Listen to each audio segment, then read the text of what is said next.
Hey guys, welcome back to Porch Chats. I don't know what episode Welcome this to is. another episode. Welcome to another episode. Let's chat. Today we're going to kind of be talking about. Taylor just made a video recently about our gender reveal, kind of explain it. We didn't really do one this time. We didn't really do a gender reveal, so we kind of did something similar together that we did like when we were finding out what we were having, like when we found out with Wes.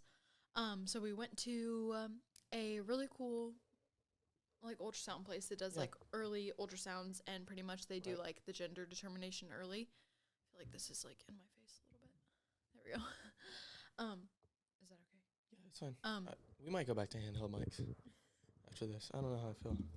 I think it's fine. But anyway, so we did that again for Milo, but this time we decided that they give you like a card just with the gender on it. And this time we decided that we were just going to find out together because we just like wanted to have that moment together instead of doing a reveal. We always knew we wanted to do one like with the first, but we just kind of wanted it to be a little bit more intimate this time. And one, I'm really glad that we did that. And two, the reason I posted the video of us finding out, because I still videoed it when we opened it, was because I was actually 100% thinking we were going to have a girl. And it was actually really hard for me at first to picture having another boy. And I feel like that's something that's not really talked about a ton, especially for moms specifically. Yeah. Not necessarily, not that dads can't feel it too. I'm sure that they can. But I think when you carry the child. Yes. So it's different. So like when you're carrying the child, having, like, it's really easy, especially like for the first, because I mean, we found out really early. So for the first like month and a half, 2 months of pregnancy, like kind of building a picture of like who you think you're carrying in your mind. Yeah. And what's funny with Wes is I really just didn't, not that I didn't do that, but it was also like our first. So I was just really excited. And I think even like the possibility of having a boy, obviously I was thrilled about that possibility this time too. But the first time it was just kind of different because you're just like excited. I don't know. And it was interesting to me that I placed like a gender on our baby like in my mind before. But I really had just like, I just had pictured a girl for whatever reason and really deeply like was just desiring that because that's what I was thinking about. So I shared the video of us finding out because my reaction isn't bad, but it's very obvious that I'm processing it in the moment. And I'm like, and that is also a reason that we wanted to do it a little bit more private, a little bit, because we wanted to be able to process it together. First time, I think all we processed was, oh my gosh, we're so excited. And that was great. So and this time we were also so excited. But we've had it we've gone through it before. So well, and I think it's just such a different experience with your second. Yeah, because you've done it before. Because we knew how we processed. Yeah. And so we were okay with finding out together and then telling people. And that was fun also to tell people. It was fun. It was fun, yeah. But so in the video, well, when in the moment, it was on video, yeah. But in the moment, do you mind if I say that you cried? No. You cried. Why do you think you cried? And was it a sad cry? Was it a what kind of cry was it? Well, it's kind of a good question, to be honest. I think this is something I want to be perfectly clear about. I didn't cry because we were having a boy. I cried because I longed to have a daughter. Mm-hmm. And this is something we've talked about anyways. I'll probably cry in this video if I talk about it too much. But I just really like, especially growing up having sisters for me and having a really close relationship with my mom, like something I have always desired as a daughter.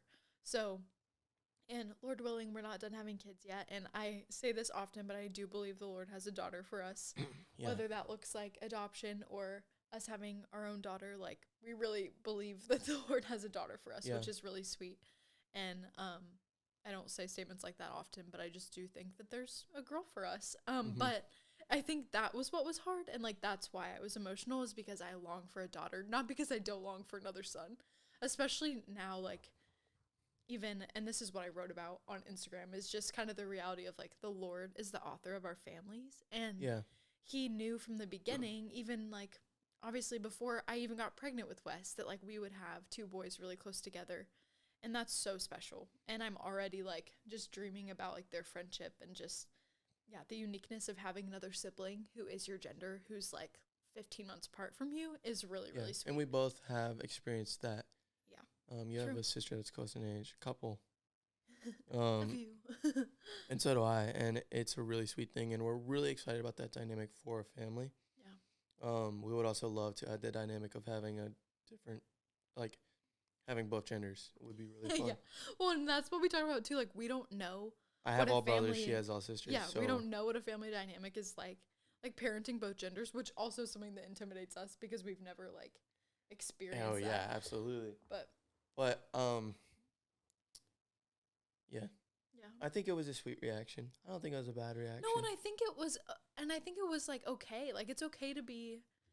It's okay to even like have a desire or like a picture in your mind, and then it's like kind of like anything else. Like, when that isn't met with like what you envisioned, it can be like, oh, like I gotta recalibrate, I gotta refocus. Well, and it was one of those moments where I was like, I have to remember the truth that like God is the author and creator of this baby, and he intentionally designed them to be a boy, and that's okay that wasn't what was in my head, but that's the reality of what's happening.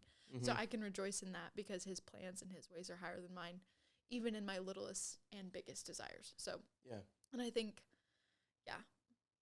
that's the sweetest part about it, is knowing that the Lord is writing our family and that we're not the deciding factor in that. And it's I think in a weird way that has given me a lot of peace, just that concept that the Lord is in control and is writing our family.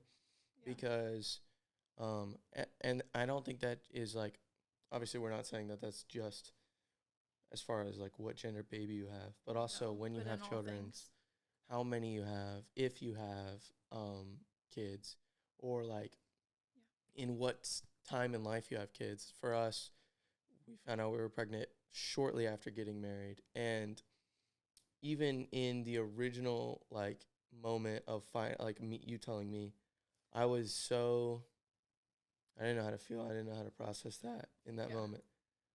Finding out that we were pregnant with this one, didn't know how to feel, didn't know how to process it in that moment. But I think something that sets, and this sounds mean, it's not mean. Let me clarify it. Watching other couples on TikTok or Instagram react to having a kid or the gender of their kid. Yeah. If any really high reaction or really low reaction that I ever see, I think is super interesting, because ours is very set apart from that because of Christ in our family. If Christ is in other people's families, then that impacts them. But I think it's such an interesting thing to have that peace that the Lord is in control of our family when we have kids, how many we have, how far apart they are, if they're boys or girls. Yeah. And that is something that I think I would encourage all like families in, that there is peace in the Lord. And so if you're leading your family under the Lord, and if you're pursuing the Lord and having him at the center of your family, then you will be a lot more peaceful as a parent.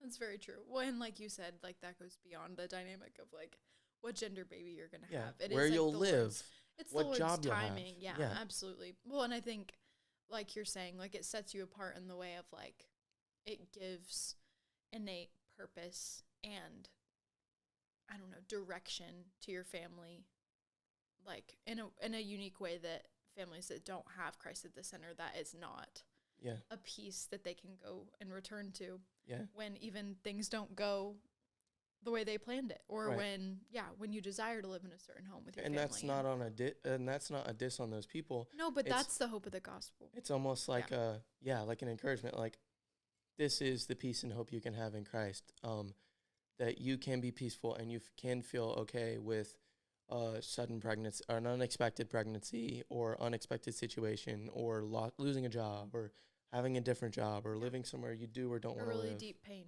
Like that's just the reality of like walking with the Lord, is when life and things don't go as you've expected them to go, that there is one hope that anchors us, and that's that Jesus paid it all. And that impacts every avenue. And I know it might sound dramatic, but for me, even after I had a good cry, which it's okay to have a good cry, Yeah. And the Lord, like I said, sees our desires big and small.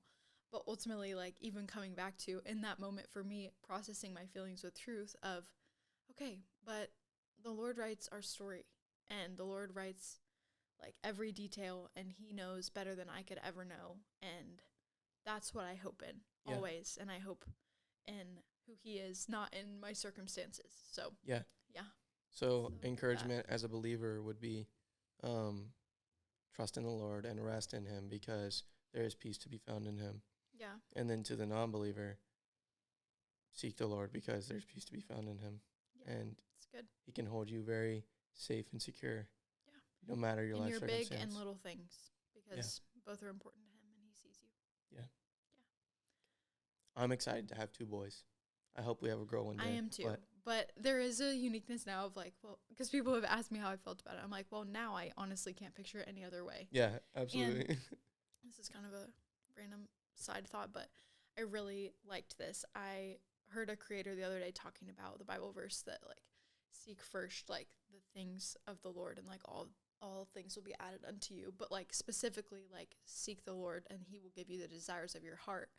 But something about that is, like, when you seek the Lord, he changes the desires of your heart. And so he impacts them. So even in things like seeking first the Lord in things, and understanding that he knows your desires, but also realizing that, like, when you really know the Lord, like, he changes your desires, and even in little things, he can change your desire to be his plan. So I think that's something that I heard that and I connected it to this immediately, because I was like, how sweet is that? Because that's just so true. That's what the Lord does.